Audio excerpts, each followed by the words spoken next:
You're listening to the Faith and Other Oddities podcast, brought to you by the Raven Creek Social Club, where we talk about faith and other oddities. For questions, comments, or to be part of the conversation, join us on Facebook, Twitter, and Instagram, where you can find us at Raven Creek SC.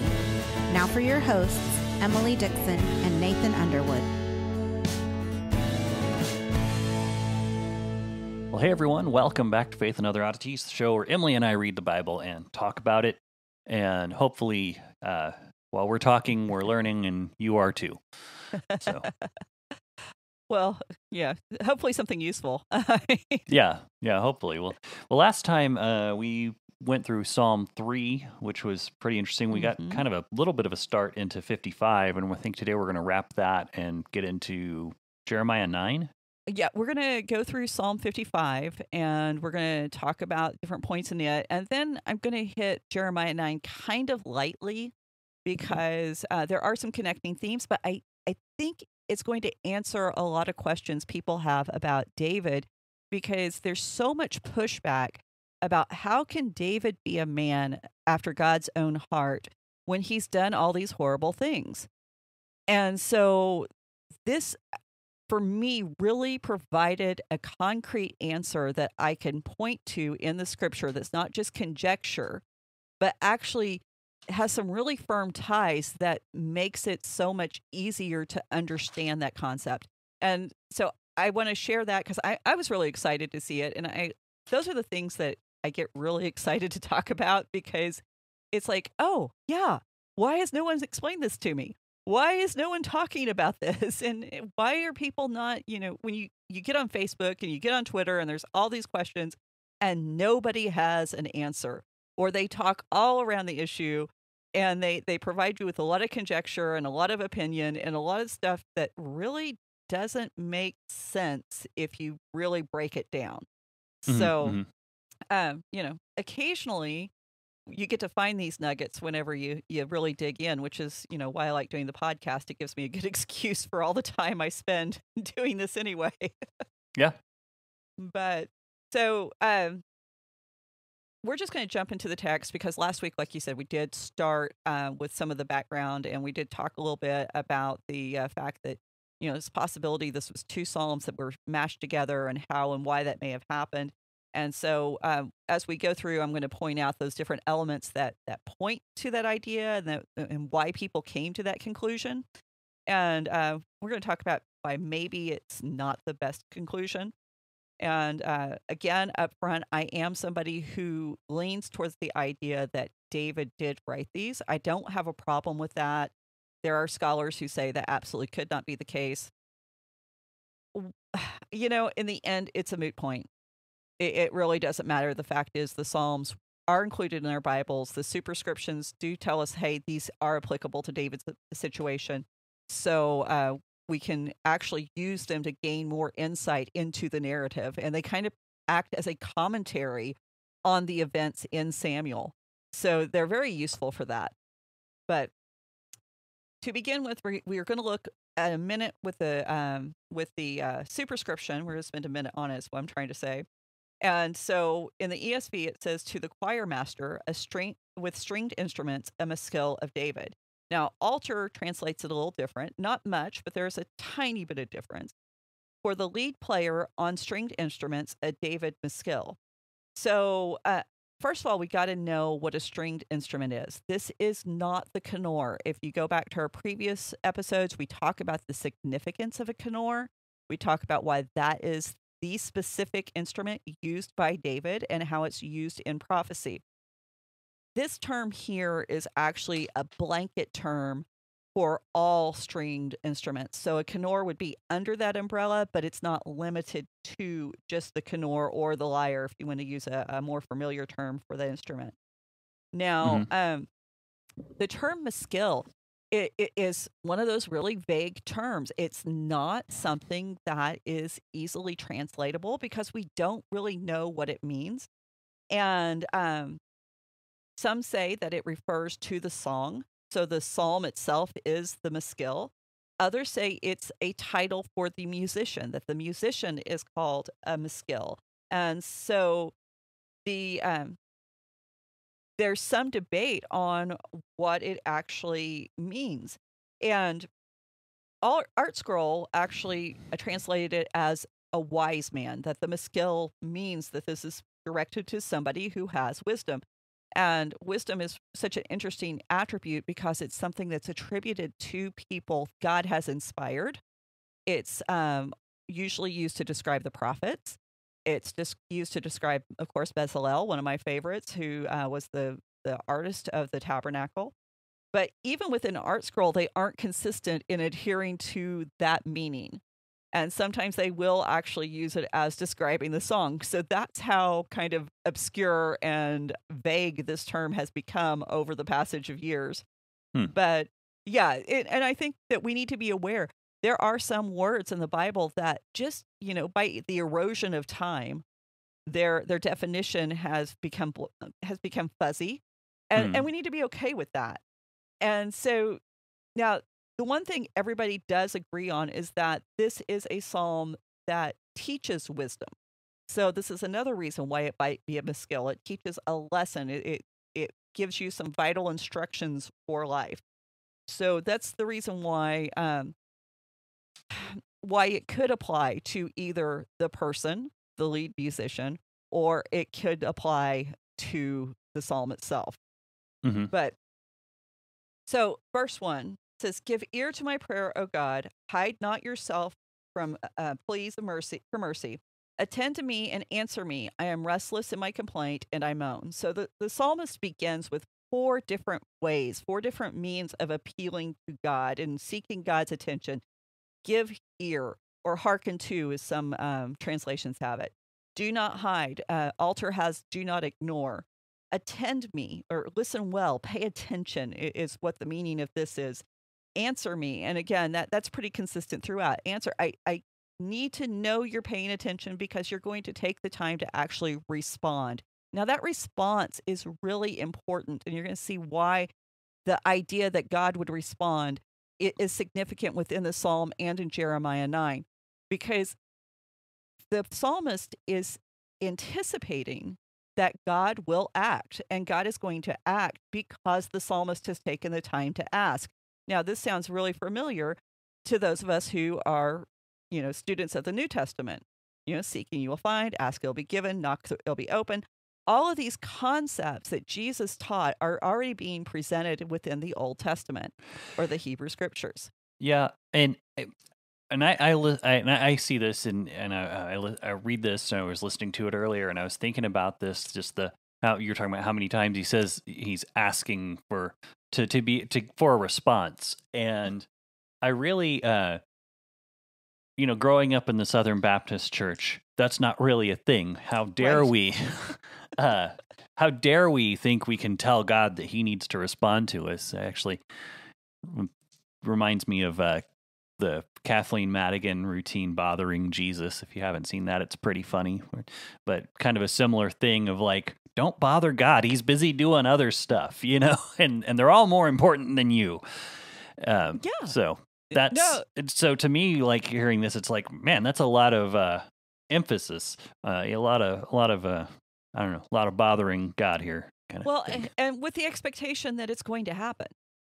And, I don't think we expect that in the Old Testament because, the Old Testament God's the God of wrath. He's the God of judgment. He's the one who's going to rain fire and brimstone down on people He doesn't like. Yeah, he's the God who's so distant that because how many times did we hear that growing up? In the Old Testament, Israel was so messed up and lost that they thought God was distant. They couldn't get near Him. And if you actually read the Psalms and the Old Testament, you find out that's really not true. Well, read about the time it's before Sinai. Come on. I mean, talk about the wilderness journey. I mean, how many of us would give our right arm for God to lead us through life with a pillar of fire and a cloud of smoke? I mean, how much easier would things be if we had a God we could see that clearly?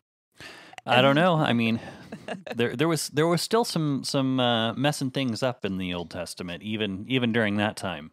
True, very true. And there had to be maybe some level of okay, it's just familiar, and familiarity breeds contempt, kind of ideology in that. But at the same time, I think in some ways, those dramatic acts actually kind of made him feel closer or seem closer than maybe sometimes we feel about even Jesus, because, that was 2,000 years ago.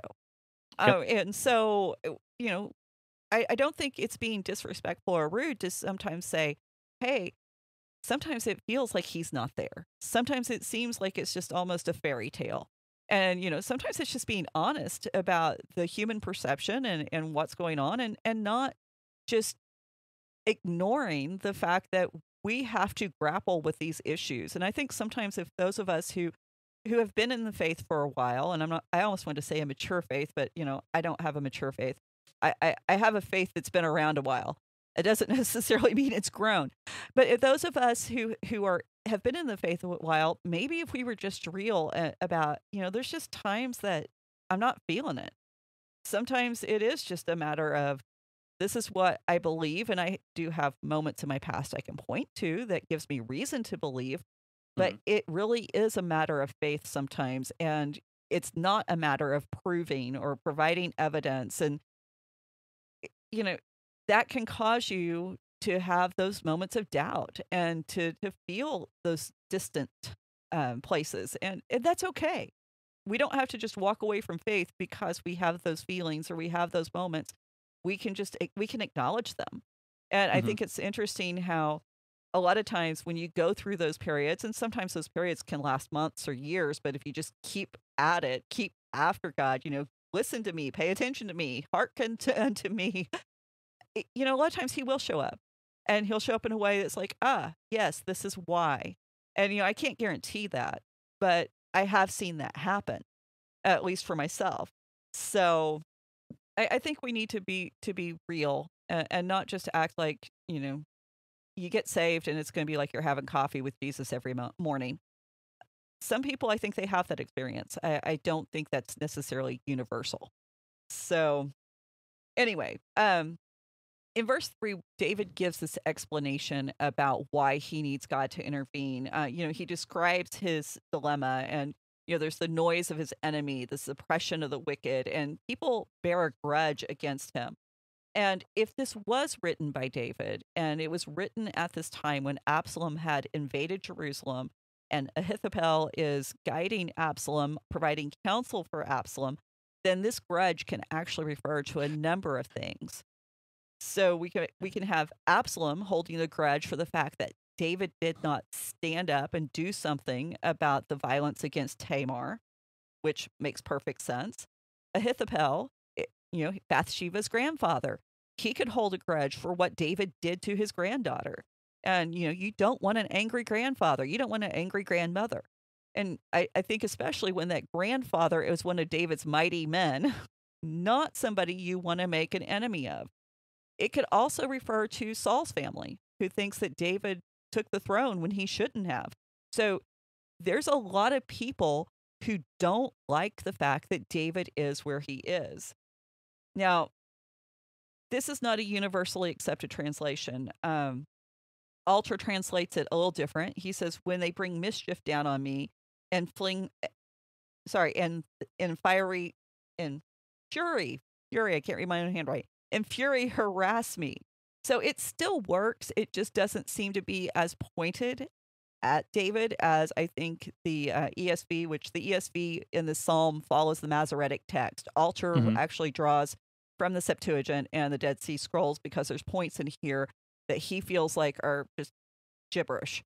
So I think he says unintelligible because, that's more academic. So verse 4, the psalmist gets very specific about the toll that this has taken. His heart's in anguish. Terrors of death have fallen upon him. Verse 5, he says, fear and trembling have come upon him. Horror overwhelms him. And so we're moving, through these mental and emotional processes of feeling all of this angst and misery. But we're also seeing where it's starting to impact him physically. This is not some abstract terror. I mean, this is something that is profoundly impacting his life. and he's letting this description of fear kind of build. He's kind of giving you this rolling list that's supposed to sweep you up with him. That this is how bad it is. Can't you feel how terrible things are in my life right now? As a reader, he wants you to feel this, and as a singer, I imagine that these words would even have more impact than just reading them. I actually want to take a moment, and I'm gonna put what I observed, and I may be way off base. I did not have any kind of chance to research the timeline about when it was possibly written, but for some reason, as I'm reading this to me reads more like PTSD than something that was written during the time. Because he says, "I would fly away into the wilderness." Okay. Partly that's part of it, because if he was writing it while he's in the wilderness, well, why fly away? You're already there. Gotcha. And so to me, it reads more like a reflection on the past, or someone trying to cope with that time. And especially when you get down to, I know I'm going to skip ahead to verse 12. Well, sorry.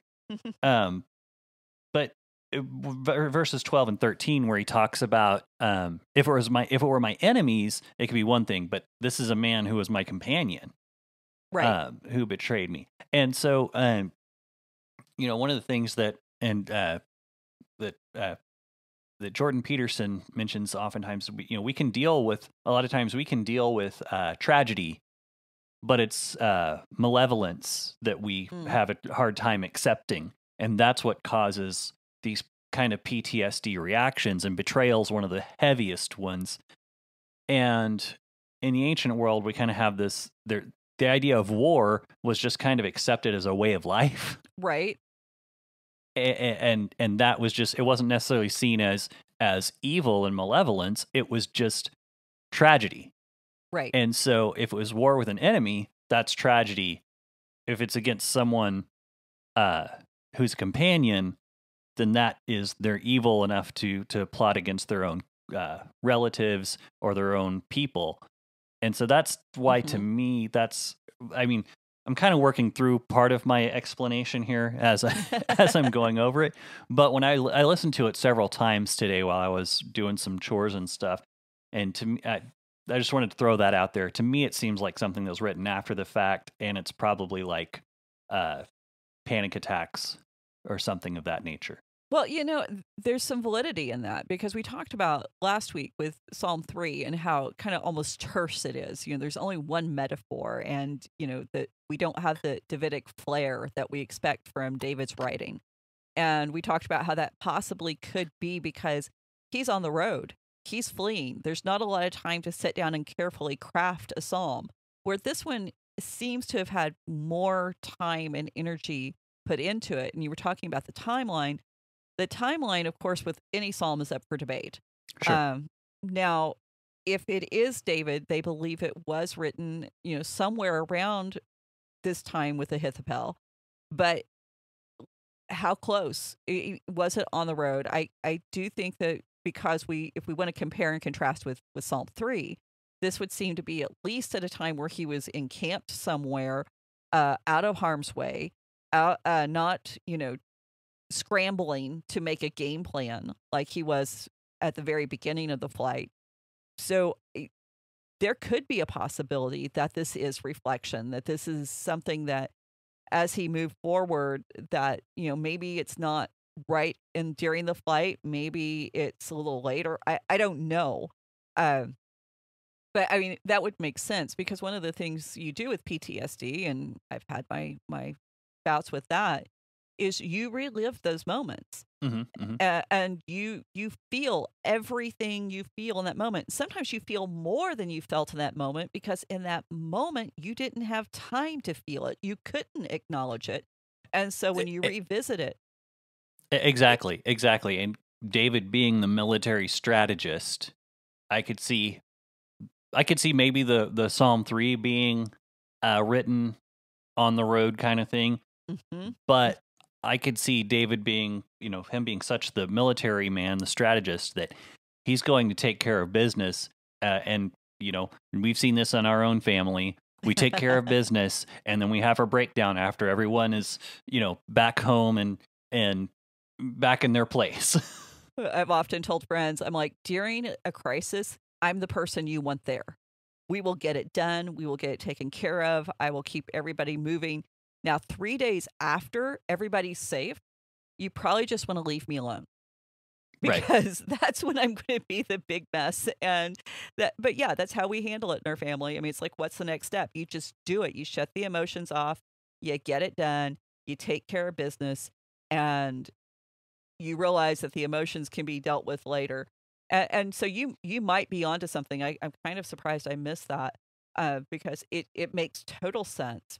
But I think the overwhelming point is that the psalmist wants you to get all of these emotions are part of this situation, and he's having to respond to them.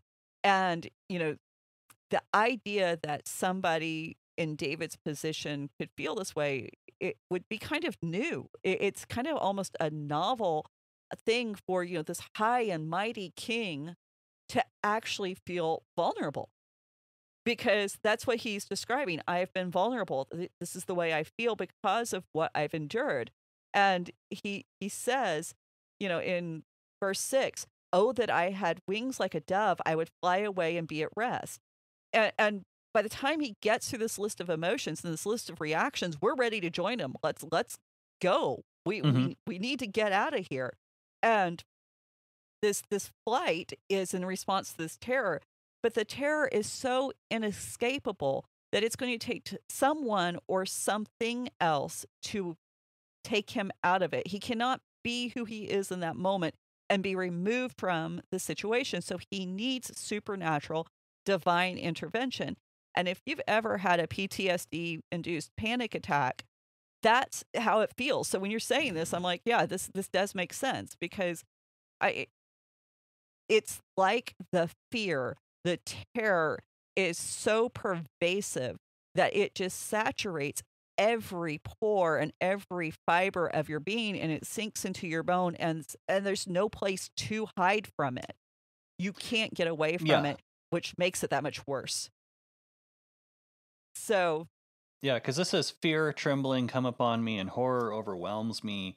I mean, the terrors of death have fallen upon me.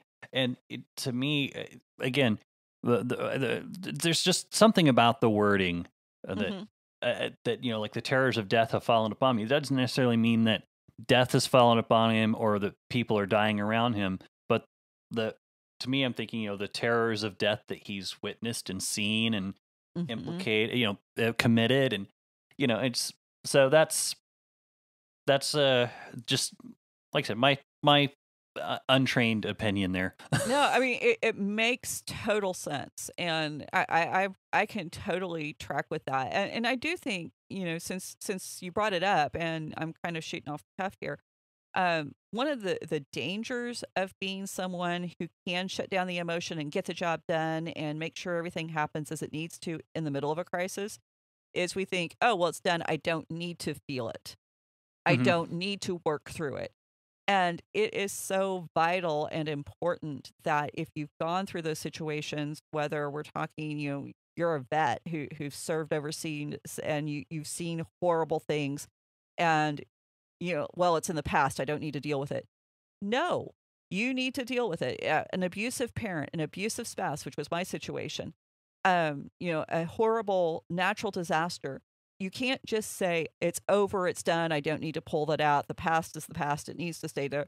That's unhealthy. We need to find ways to work it out. And sometimes, believe it or not, the cheapest, most effective form of therapy available to everyone is writing. And so it makes sense that David would write this down, or a psalmist somewhere would write this down. This is good self-care. And I know self-care is like a dirty word in the Christian circles now. If you don't why would you care for yourself? It's dirty and sinful. Right. No, I've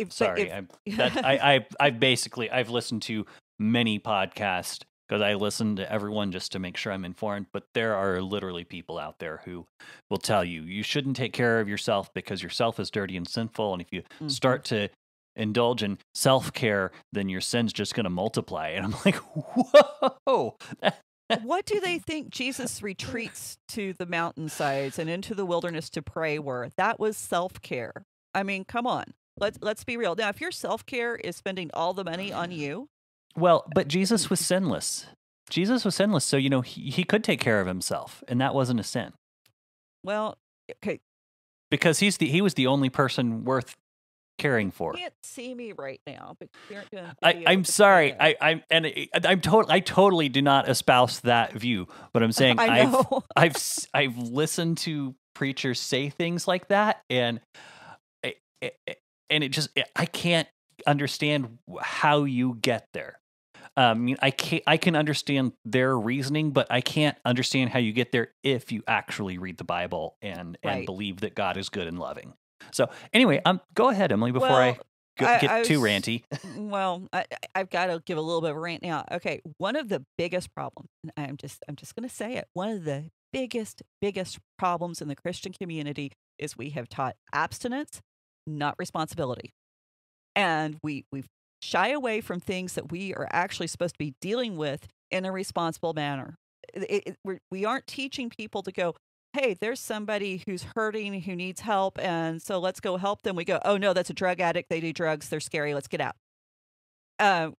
Sex, alcohol. We can go down all of these lists, and in choosing to teach and promote abstinence as a way to keep ourselves pure, quote unquote, and clean,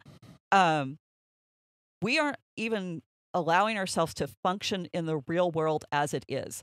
So we have got to stop acting like we have to just shun anything that has the slightest whiff of evil. Because one of Satan's best schemes to make us just non-functional and ineffective in this world is to disarm us through the things that God has given to be tools, to be weapons in the spiritual war.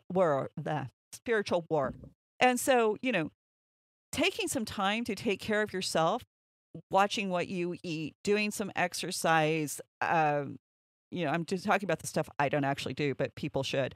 But some rest, maybe taking a nap so that you can function better and be more present for those that you love because you're scared.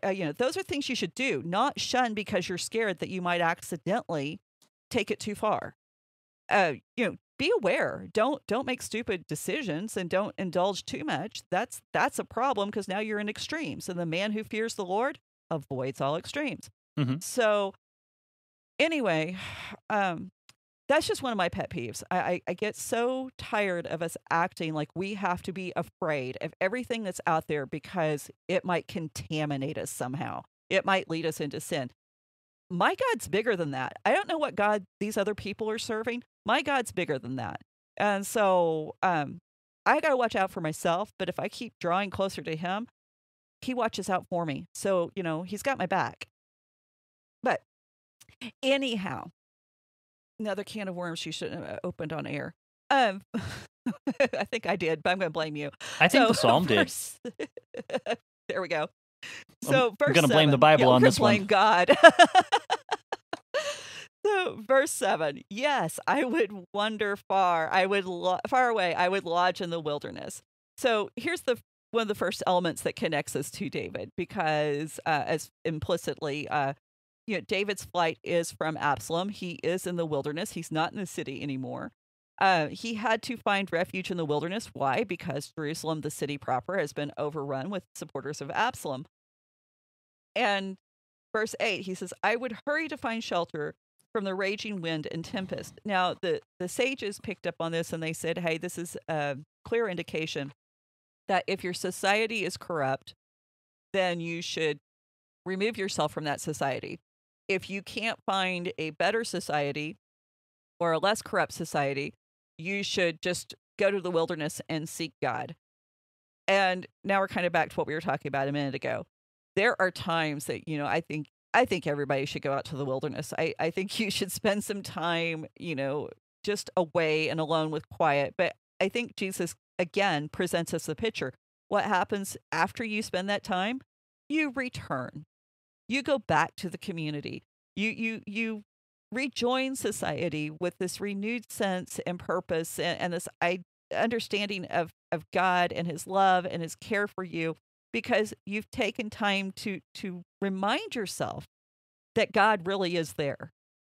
And, and I'm not saying you have to have some kind of transfiguration type moment, where there's, Elijah and Moses show up and you want to build tents. But sometimes just, looking at God's creation, sometimes just being in this world that he has designed to function the way it does, and seeing that wonder and going, if he can put this much thought and detail into a blade of grass, into uh, the mosses and the fungus that grow, and but still be in charge of the universe, there's something comforting and there's something soothing about having that reality, not just something that you know in the back of your head, but something that you actually remember, something you engage with. So anyway, that's my self-care. Let's get outside. Let's see what God has done in nature, which I know that makes me a tree-hugging hippie, according to some, but, we're stewards of the world, and we won't get into all of that. But other than God created this for us to enjoy it. Verse 9, destroy, O Lord, divide their tongues, for I see violence and strife in the city. So again, we're reminded there's something wrong with the city. If this is David, this is Jerusalem. This is a different word than what we found in 2 Samuel 15:31, but it still carries that kind of connotation and meaning when David prays, "Oh Lord, please turn the counsel of Ahithophel into foolishness." So there's a similar theme, and we don't always have to have the same words in order to make the connection. If we've got the same concept, the same ideas, and Hebrew is like English, we have synonyms, and so being able to look at those synonyms and say, oh, yes, this is how they go together, and they are talking about the same kind of ideas, actually opens up the Bible for more and new levels of exploration. Now, Ibn Ezra actually sees this as an appeal that God would do what he did at Babel, and a reenactment of Babel. I don't know how far we should take that. The text itself doesn't seem to put too much emphasis. It doesn't mention Babel at all explicitly. The dividing tongues, of course, that is a common theme. But I think if we look at the purpose of Babel and the things that were accomplished there, and we go through the rest of the psalm and we see what the psalm is doing, I think there are some implied connections, some light connections, if you will. And, we got to remember, David is king of Israel, and as such, he's the representative of God. And so whenever God claims Israel as himself, and David is now functioning on his behalf, this request for Babel to be reenacted is kind of a way of saying, or would be if this is correct, God, show that you're still king over Israel, and do it by showing that I'm still the one you pick. And so this would have to be a specific act that could only be performed by God. It could not be an act that David does himself. It requires that divine supernatural intervention. And I think that's a very interesting point. So the psalmist goes on to describe the evil that the men are doing and the impact it's having on the city. Day and night, they go around on its walls, and iniquity and trouble are within it. Ruin is in its midst. Oppression and fraud do not depart from the marketplace. And so we've gone from this lament of an individual for an individual to a lament over the city. Now, this is where we begin to see that question. Is this one or two psalms? Did somebody take two psalms and put them together? Because why do we have the sudden shift?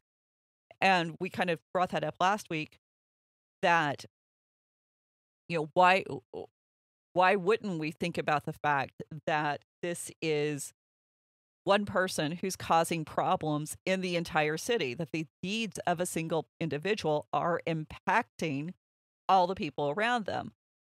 The other thing, too, is topic jumping like this is very common in grieving.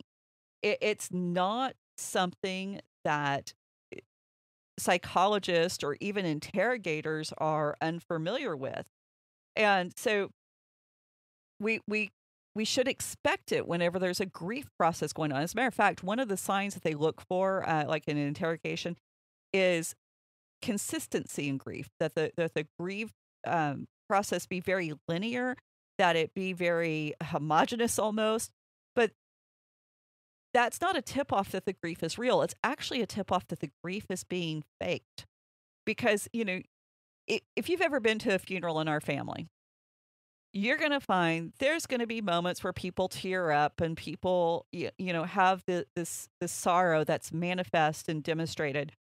But overwhelmingly, you're going to find laughing, you're going to find silliness, you're going to find, crazy stories about what someone did. You're going to find inappropriate jokes because that's how we deal with trauma in our family.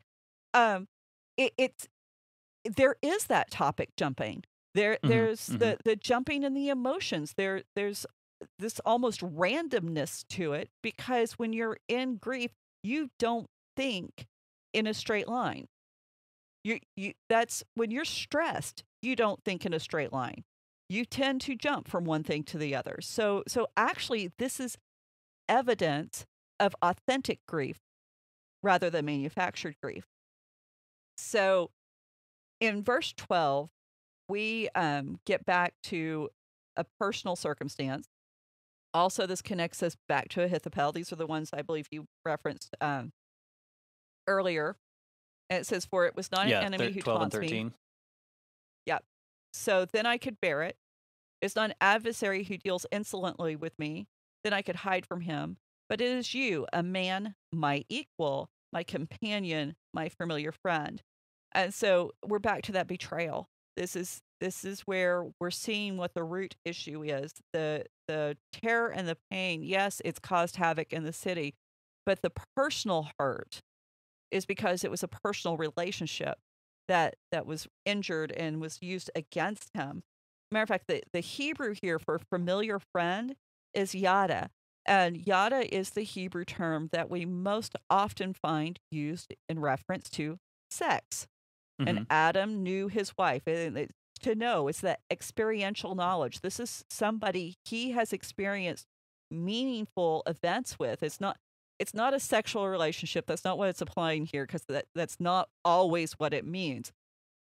But this is somebody whose presence in their life was, it was intimate. They went through these moments where they knew each other as few other people did. So verse 14 kind of goes on to describe this. We used to take sweet counsel together. And remember, Ahithophel was David's counselor. Now he's Absalom's counselor. Within God's house, we walked in the throng. So this, again, that connection back to Ahithophel being a counselor for both David and Absalom. And the only hiccup in this verse is they walked in the house of God. Now, if this is referring to the temple proper, we know that couldn't possibly be referring to David because David hasn't built the temple yet. However, there are other houses of God. Bethel was a house of God. So Mount Olives was where God was worshipped before the temple was built.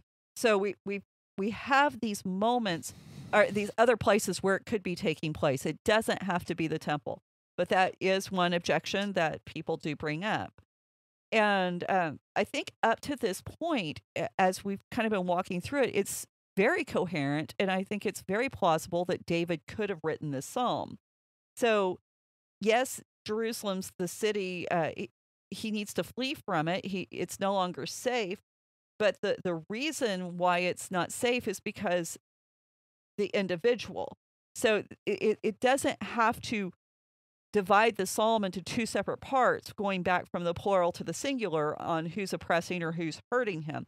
And I was thinking about this, and I think a really good modern context that people might be able to understand and relate to is if you've ever survived a church split.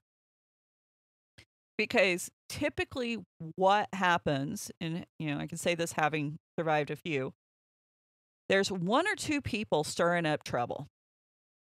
There's one or two people who are making sure everyone else stays hurt, they stay mad, they can't forgive, they won't turn loose, they want to bring up and dredge up all the dirt, against whoever they're mad at. And in that moment, man, friends turn against friends.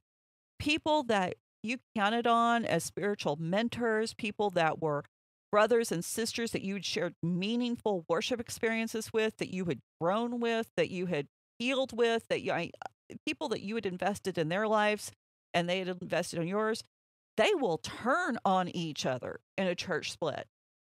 And that's one of the most painful experiences I think a lot of Christians go through in this time, because there is such a sense of betrayal that not only do you lose friendships, a lot of people lose their entire church community. They lose their faith in God. They become embittered. And I think that maybe this would be a good psalm to return to in those situations where we can appeal to God. Hey, I need your help. Why? Because someone has betrayed me. And the really interesting thing is God knows what betrayal feels like too. He's not immune to this. I mean, obviously we can go to Judas with Jesus, but how many times did Jerusalem betray God? And how many times did people that God called out betray him by acting contrary to his desires? So I say all that because, yes, commentators have a problem with this. Biblical scholars see issues. I don't see the issue. I don't think it has to be, this is got to be two psalms put together because the verbs don't line up. And we talked about why the verbs not lining up isn't an issue, particularly in a psalm. Yeah. I think last was the wallflowers we referenced last week. Yeah. Jacob Dylan changes verb tenses all the time. Yeah, he would not pass an English class. Great songs, poor English. And that's so normal. And I don't understand why we think that the biblical writers would be any different than any other songwriters. So now, to me, this is where it gets really interesting, is in verse 15. Let death steal over them. Let them go down to Sheol alive. For evil is in their dwelling place and in their heart. I heard it gasp. Yeah. Okay. Yeah. I was getting ready to take a shot here. This is okay. The only other place I can think of where there's this go into Sheol alive phrasing is the guys who offered Korah. The guys who offered strange fire. Mm-hmm. Korah. Yeah. And number 16. I don't know, what's that? Number 16.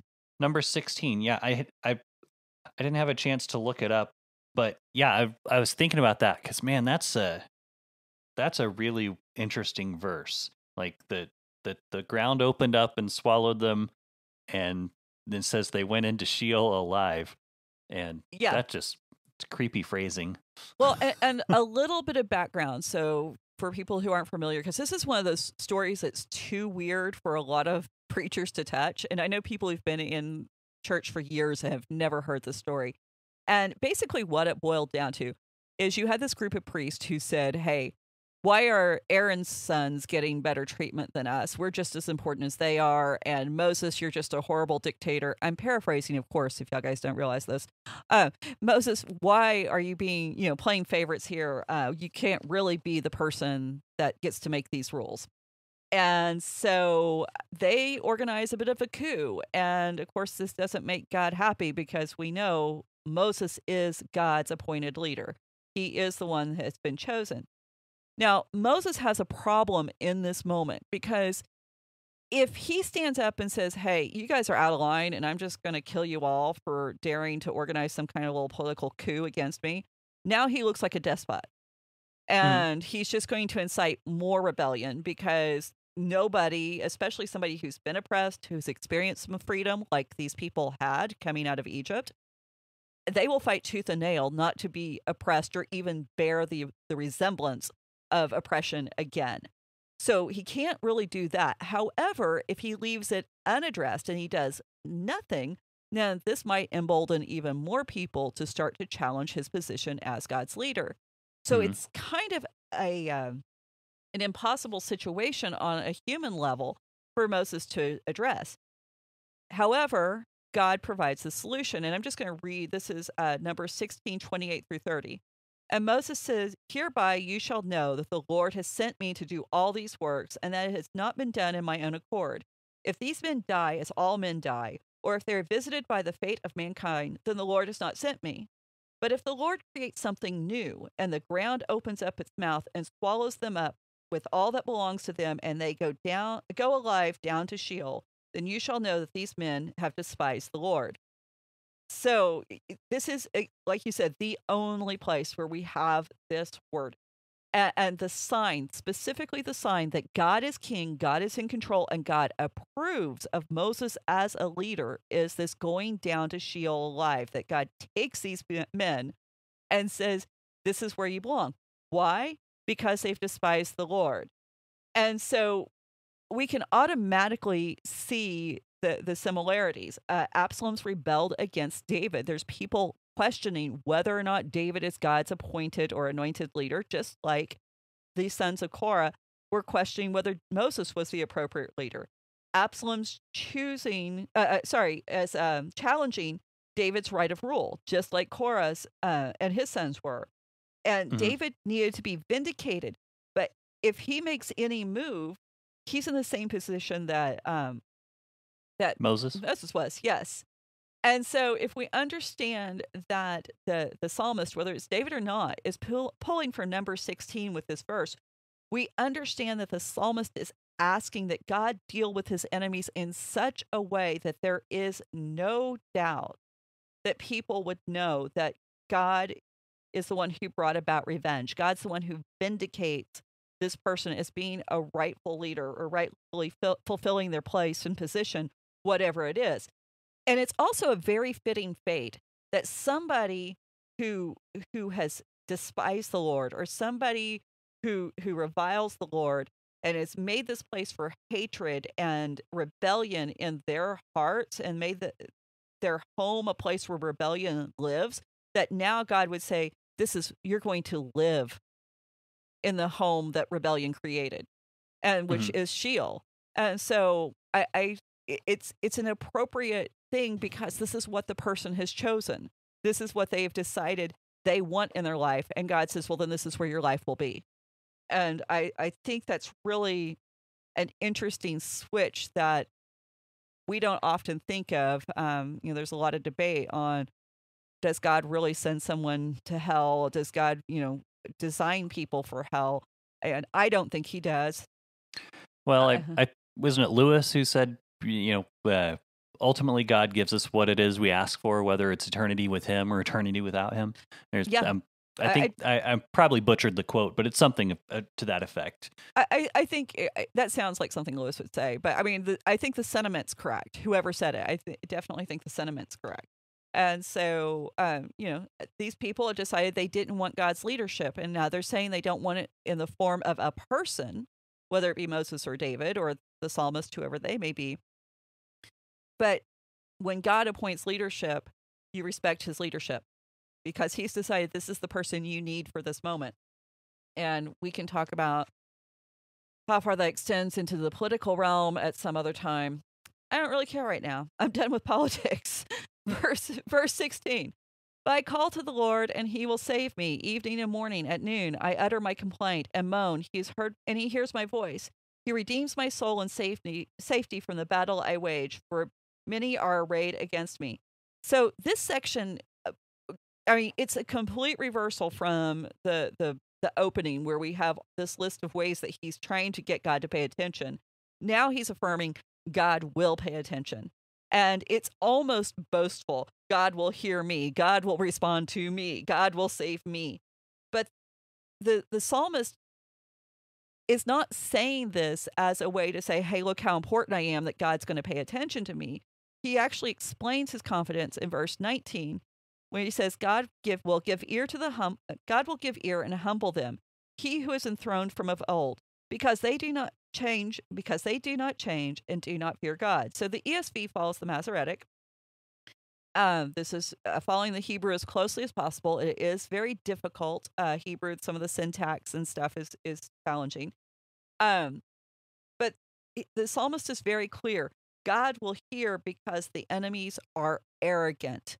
They're boastful. They're prideful. They need to be humbled. This is the only thing that's going to stop them. And why do they need to be humbled? Because they've forgotten God is on his throne. God has always been on his throne. And if the people refuse to change and to accept that fact, then their fate is death.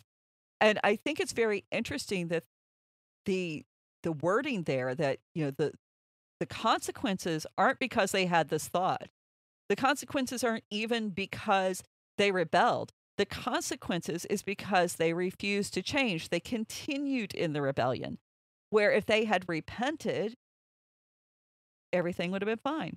Yeah, and it's interesting to me that JPS is completely different than completely different than the ESV here. What does the JPS say? Because I didn't look that one up. I've got altars. I guess you went with altar.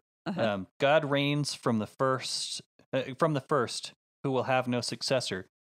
Hears and humbles those who have no fear of God. Okay, yeah, that is really different. It's a very, very different translation. They put the Selah after the fear of God line. Okay, so altar has, get this, Ishmael and Jalon and the dweller in the east, who will never change, do not fear God. So I don't know what to do with that. Right?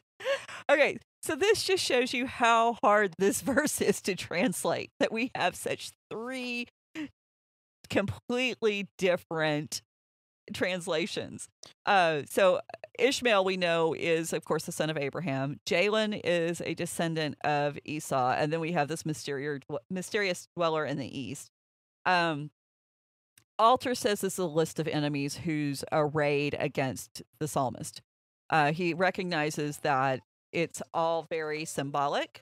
Hold on. I don't know, but there it goes. Let's see here. Okay, But, I'm looking at other translations to see how they do it, because it's very interesting. Yeah, and when I looked at the Hebrew, I went, sure.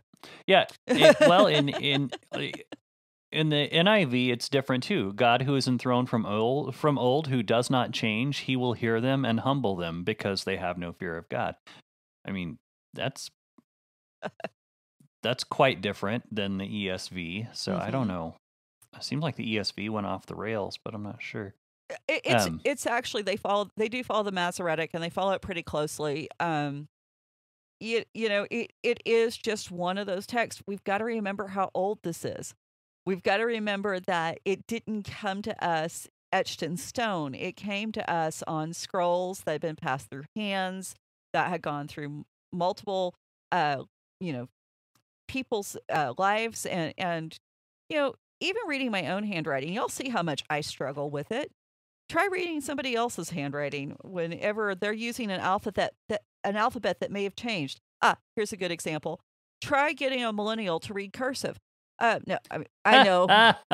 Oh, man. I know. Okay, guys, I don't hate millennials. I think most of them are pretty cool, actually. But, just blame the school system on that one. But, yeah. Whoops. But not the teachers. The teachers are doing the best they can.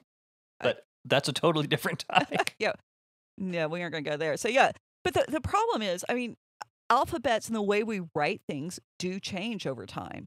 And especially whenever we still haven't got, the internet and the printing press before it really have kind of cemented the way we write things, the formation of the words, like literally how a letter is shaped. Before that, there was a lot more fluidity in it because, everybody kind of did their own little thing. Yes, there was a general cohesiveness to it, but think of everybody writing in their own handwriting. I mean, it gets insane. And so, I don't think this is something that we have to freak out about and go, oh my gosh, there's mistakes and errors in the Bible. It can't be God's word. No, the fact that we have so much that is preserved, I think that little examples like this show us how great the clarity of the rest of the Bible really is, and how amazing that is that we can have that much clarity in so many more passages. And so I think it's a good reminder that people were very much a part of the process, and God chose to include us, and that's a fantastic thing.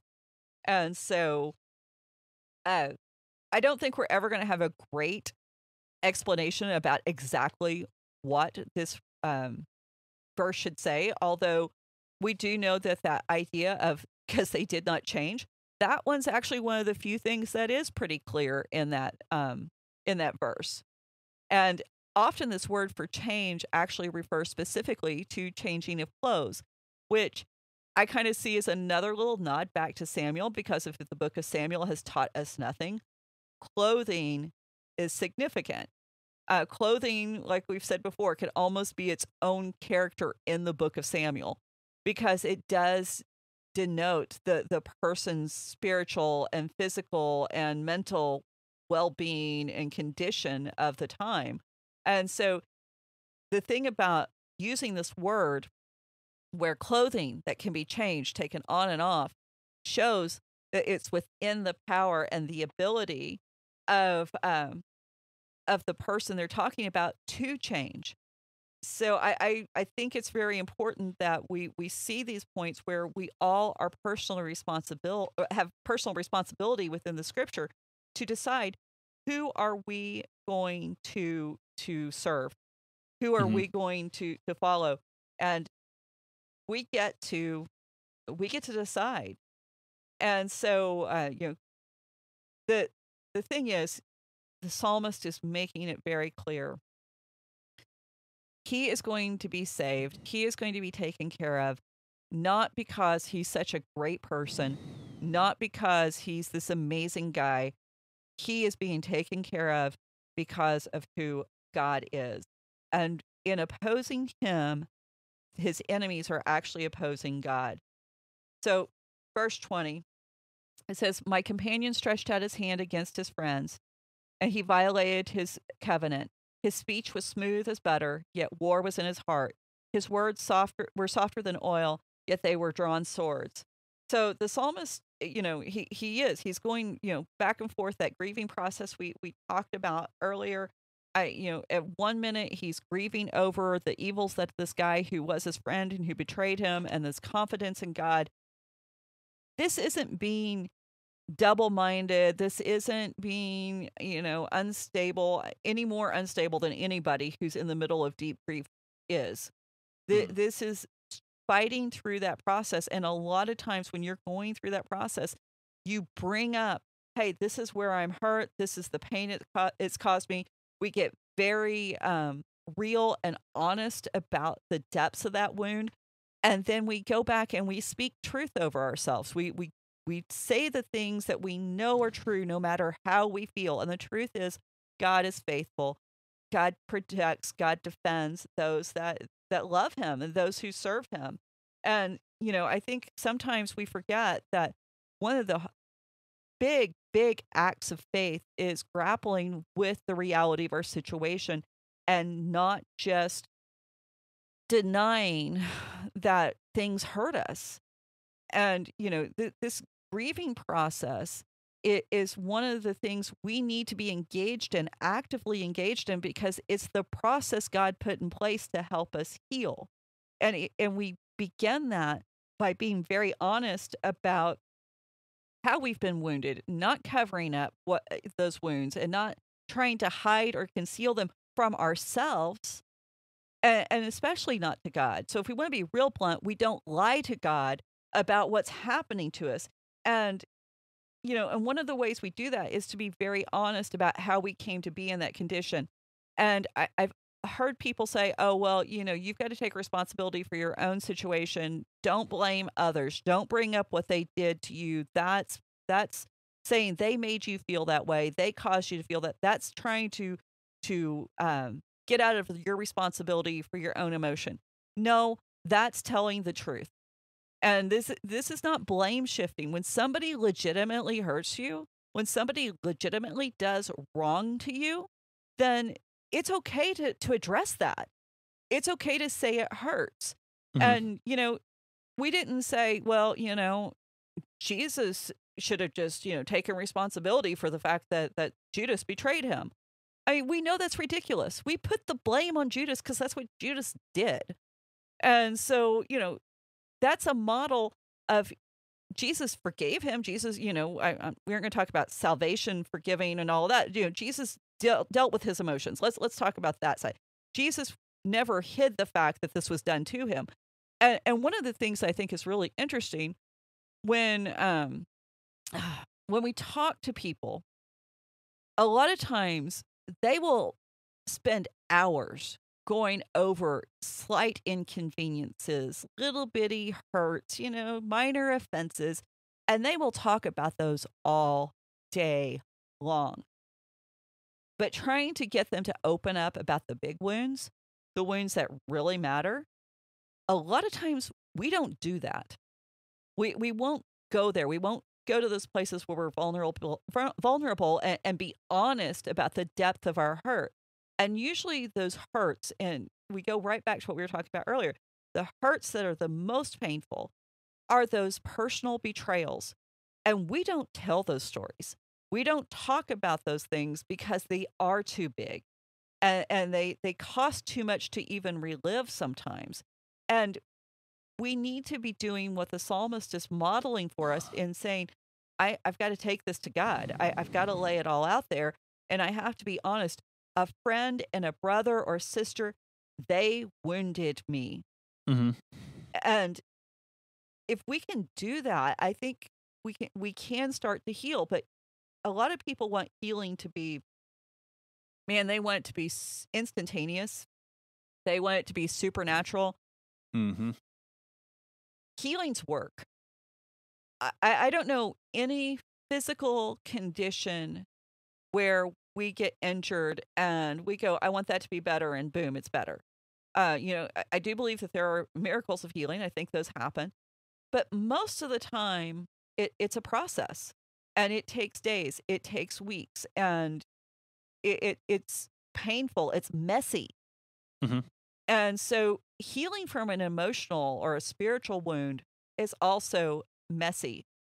And it can take years of just going through and pulling out a little bit more of the mess, cleaning it up, taking care, just you're faithful to do the right thing. I think that's what we're called to do, and to address these wounds in ways that respect the fact that we have been wounded, and to do that self-care that we were talking about earlier, not as a way of being selfish, but simply because a guy with a broke leg can't run the race. Right. It really is that simple. And if we can give people grace to sit on the couch or use crutches if their leg's broken, we need to have grace to let people sit on the couch when their heart's been broken and when their spirit's been wounded. So, anyway, we obviously aren't getting through all of this psalm this week, and we haven't even begun to touch on Jeremiah 9. Yeah, well, that'll be for next week. It'll be good. But no, I think this was a very fruitful discussion. At least I hope so. And if it was for you, anyone out listening, let us know. Raven Creek SC on the social media is where you can reach us. And we'll tell you how to start your own podcast. No. RavenCreekSC.com is the website. Yeah. And be sure to leave us a comment, share us with a friend, give us a review. Check out other shows hosted by the Raven Creek Social Club. We are a somehow haphazardly growing podcast network. And we are glad to have some people on board with this. And we got some surprises. Go check out some other shows. And we have some surprises coming up. We'll announce those as soon as we can. And we look forward to hearing from you. And hopefully we'll have you back next week. Thanks. Bye. Bye. You've been listening to the Faith and Other Oddities podcast, a Raven Creek Social Club production. Don't forget to follow us on Facebook, Twitter, and Instagram. If you like what you've heard, please write us a review on iTunes or consider supporting us on patreon.com/RavenCreekSC. As always, thank you for listening and don't forget to join us next week.